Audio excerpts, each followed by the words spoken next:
This place is scary.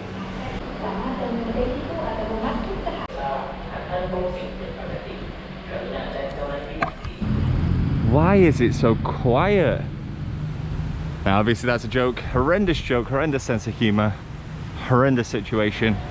I guess your interpretation of the COVID situation is up to you from a selfish perspective.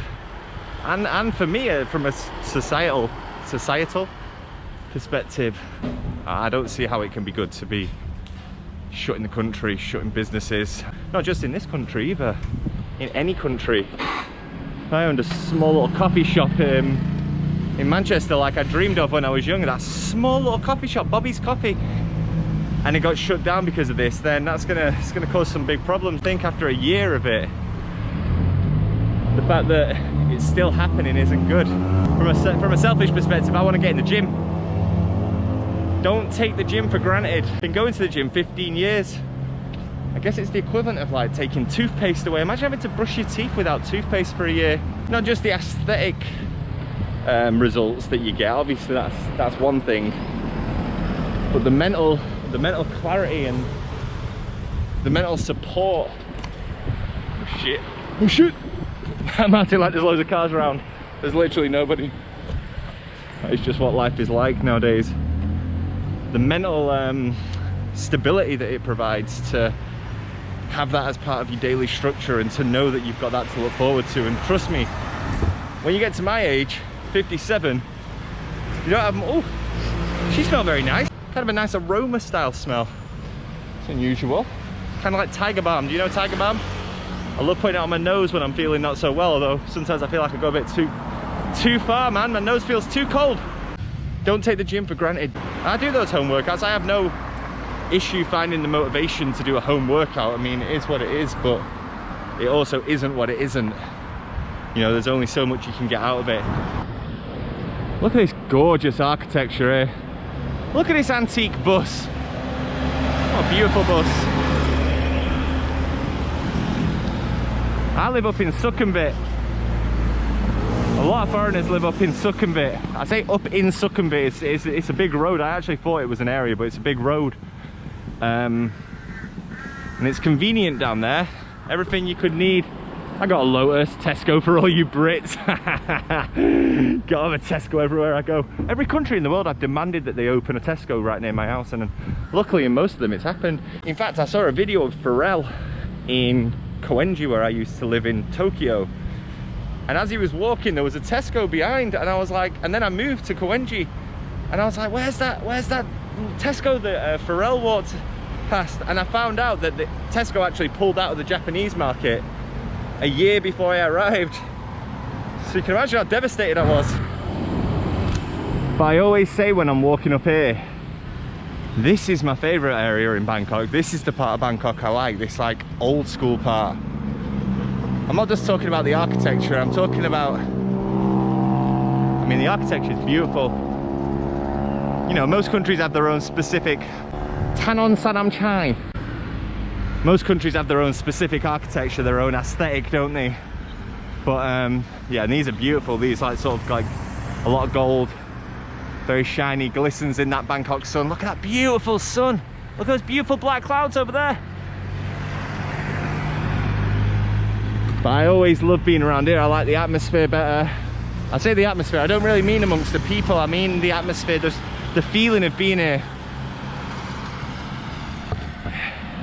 They opened a decent gym right there. I'd see if there were any condos available on this property. Probably a little bit out of my price range, to be honest. Look at this beautiful door.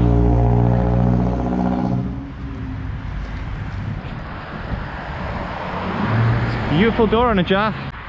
That is where I'm heading, to that bridge in the distance. And walking on that bridge is an absolute pleasure for me, an absolute pleasure. Ever since I was living in Seoul, and I was living about 10-15 minutes walk from the Han River, that was one of my favorite places. I got a real affinity to rivers. I love being by the river. I know you don't care. I know you don't care what I'm saying right now. I'm just telling you. I'm just letting you know. I like rivers. I'm not going to deny it anymore. I like rivers. I am who I am. I like rivers. If you don't like rivers, sorry, I'm not going to change for you. Beautiful. This is the place to be.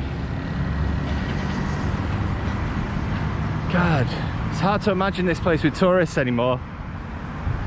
2 years ago, you would have come in, there would have been 6 fucking Lithuanians sat right there. Probably get a couple of Germans hiding underneath this tree here.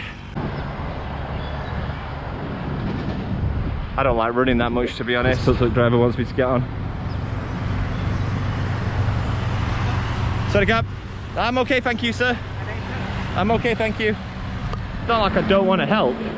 I just don't have anywhere to go on a tuk-tuk right now. This is the sort of dilemma you face when you think about what the government must be up against, because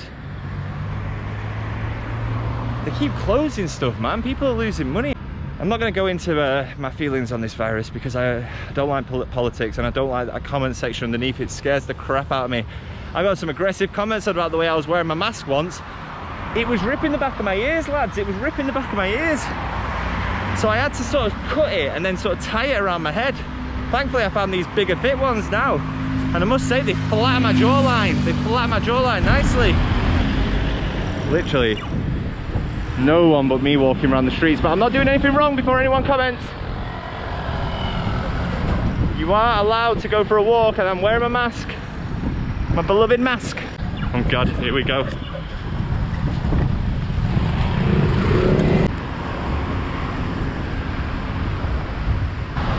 Some nice people there saying hello to me. Yeah, I'd love to go and have a conversation with those people, but number one, I don't speak Thai well enough, or at all. And number two, I'm not a believer in sticking my camera in people's face without people's permission, you know, like, I know that makes for interesting videos.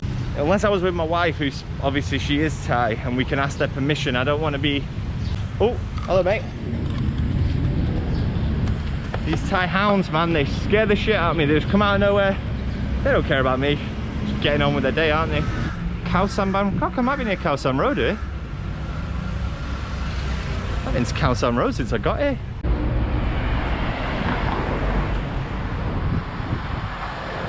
Road, welcome to Khao San Road, it says. Is this the end of Khao San Road? No, surely not. I've been here before.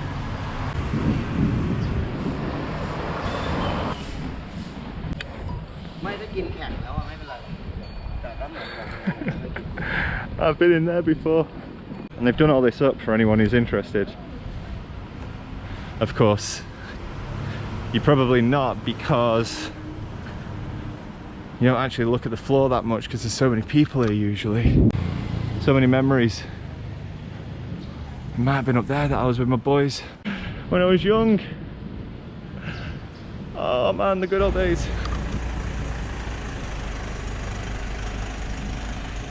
He's going suspiciously slowly, isn't he? That storm is right behind me. Don't know if I need to make a swift exit, find some shelter.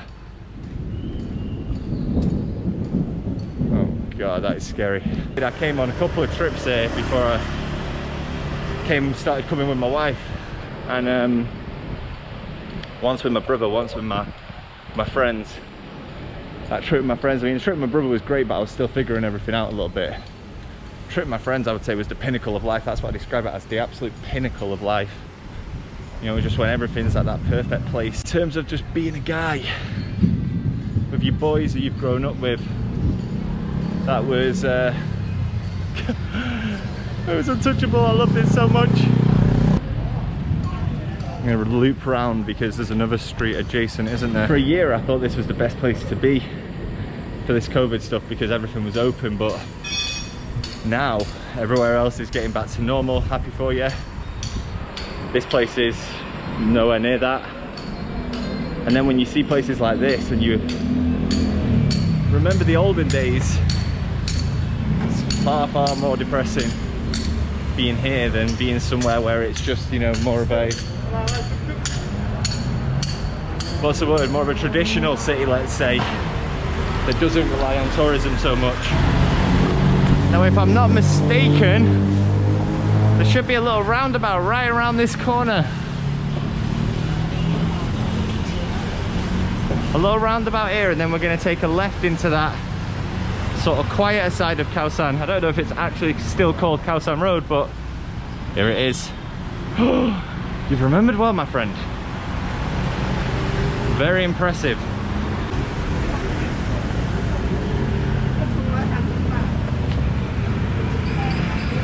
Here we go. Now my memories, as I'm sure anyone who's been here before, are of there being lights hanging off all these trees. Look at that, that was a beautiful restaurant back in the day. I've been there. This big Buddha in the back here. Maybe not a traditional Buddha, but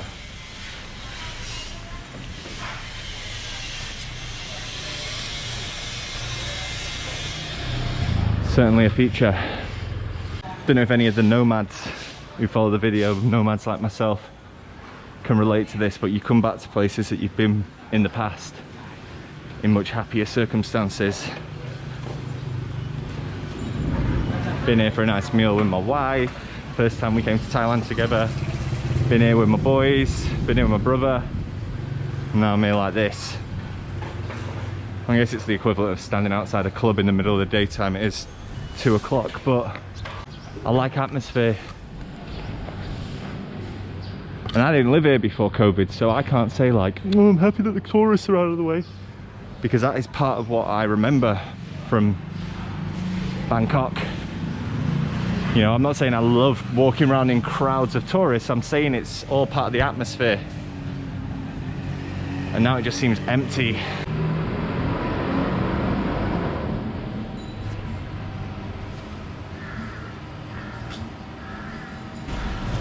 I'm glad I stumbled across Khao San today, because, which wasn't planned, because I've had something to show that I'm sure a lot of people may, if you got this far in the video, may relate to.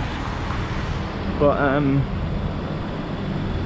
I always wonder with these videos with commentary, do people enjoy listening to the words? I don't know. Would people rather just watch with like a little soundtrack over the top? Is my talking over the top the equivalent of watching porn and hearing the guy like, oh yeah, oh baby, baby, but no one wants to hear that, do they? Like, it's like, shut the fuck up, man, shut up. This isn't what I want to hear right now. I know where I am. You know, when you put the pieces together that you've been somewhere from. I came here from over here, now I'm coming from here, and now I'm joining all the pieces together.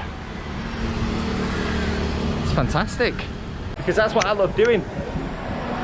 If you ever go to a big city, the worst thing you can do, in my opinion, is get the underground train, because you miss everything that's above you. You start at A, you end up at D, well, you miss out B and C, and who knows what you might have found in B and C.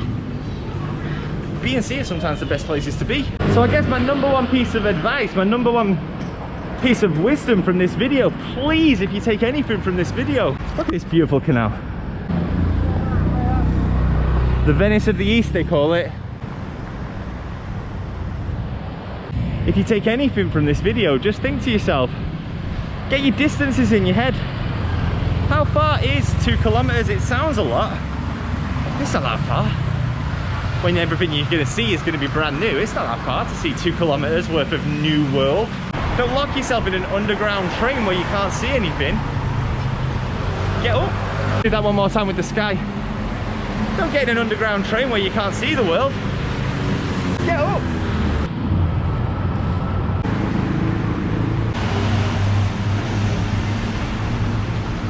We're about to hit the main event of this beautiful walk. Rama VIII bridge. There's some beautiful bridges in Bangkok, by the way. If you're a bridge enthusiast, I really do recommend it. I think it's a must-see. So what I'm going to do is I'm probably going to sign off here and go into montage mode. It is going to be noisy up there. Plus, what am I going to say? I'm on a bridge. I'm on a bridge, everyone. Look, we're going over the water. Nobody wants to see that.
Thank you for watching, and until next time, bye bye.